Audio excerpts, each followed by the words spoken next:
Week 181 is here. I'm still on vacation. This is the last thing I'm doing before I take the rest of the month off. I'm not even going to respond to a single email or text. So if you need me, message me and I will get back to you as soon as I can. But the team is obviously there to support. So make sure you reach out through the website and one of our amazingly talented humans will get back to you like right away. Anyway, so week 181, I honestly do not have a lot to talk about because I've got a cigar to smoke and an espresso to drink. Okay, maybe one of 30 espressos I'm going to have today.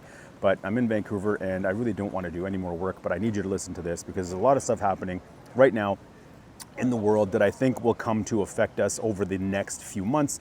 We got to keep a close eye on China right now. Developers, real estate developers are going bankrupt left, right, and center. I mean, that's a bit dramatic. Left, right, and center is a bit dramatic, but there are developers going bankrupt right now, which have been hanging on since this was a concern I brought up, I think maybe 4 months ago, maybe 3 or 4 months ago, we talked about this on this blog. But you know, there are a lot of other investment vehicles that people use that involve overseas markets that I think are not going to be working out as some people had hoped, which is going to create some serious liquidity issues in the market over the next few months. And that, combined with a potential rate increase in September, is not going to make a very pretty end of 2023.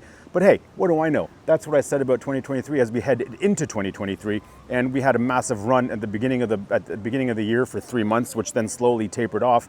And but even today, we're still seeing multiple offers. And with the condo market supply in Toronto being at a level we haven't seen since the very beginning of COVID, and that's not a good thing, it seems to have not been affecting too many prices because prices are still holding really, really strong in condo land, which means a lot of people that are getting kicked out of the freehold market, and freehold is just a word we use for houses because there are no condo fees and stuff like that.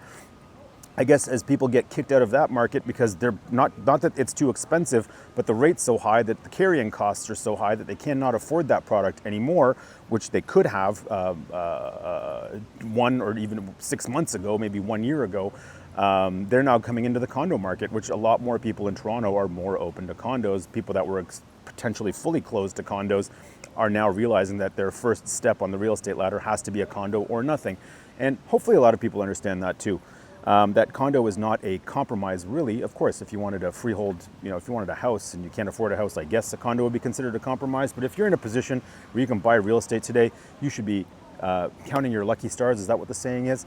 You're in a good spot to set yourself up for a very strong retirement. And if you already own real estate, you should not consider selling it if your payments are getting too high, you know, but you can still manage your lifestyle, or maybe, of course, you're going to cut back on your lifestyle a little bit, but if you can still manage, you know, your day-to-day expenses, then there's no reason for you to be selling right now unless you have another use for those funds. And that's always a question that people, and we talked about this last week in the blog. It's like, you know, should I wait till 2024 to sell? Well, my question isn't, my answer wouldn't be an immediate yes or a no. It would be like, well, why do you need to sell in the first place? Like, what are you trying to do? What does selling open up for you? So the more we talk about things like that, you know, all the drama of the day trader mentality kind of goes away. Because in reality, you're not selling your place because you think it's a strong financial move. You're selling your place because you want to move up into a larger space, move down into a smaller space. Maybe it is a strong financial move. Maybe you're selling to free up some funds to pay off debt. All of those things are smart moves. Smartest move, if you can, is to hang on to that real estate. And that's what the majority of Canadians and the majority of Torontonians are doing right now. Although there are a lot more power of sale properties on the market right now, there are a lot more people that are, you know, one missed payment away from becoming a power of sale property. Those things are very real, but in my opinion, it's not happening enough for it to truly affect the market at a level where it results in a massive price adjustment. So anyway, I don't really want to talk about real estate anymore. I'm in one of the best places on the planet, Vancouver, and I'm going to enjoy it with my family today. And I hope you guys are taking some time to enjoy the summertime with your families, with yourselves, with whoever. You know, life's too damn short to be messing around with all kinds of this nonsense sometimes. So I'll see you next week. I'm going to find a way to liven these things up. If you have any suggestions, message me. We're going to focus on more specific properties going forward and things like that. But I've really enjoyed doing this for 181 weeks, and I don't see any reason why I'm going to stop. But you know what? I got to make this a little more interesting, a little more fun. So that's all you get for this week's market report. All of it's written in the blog.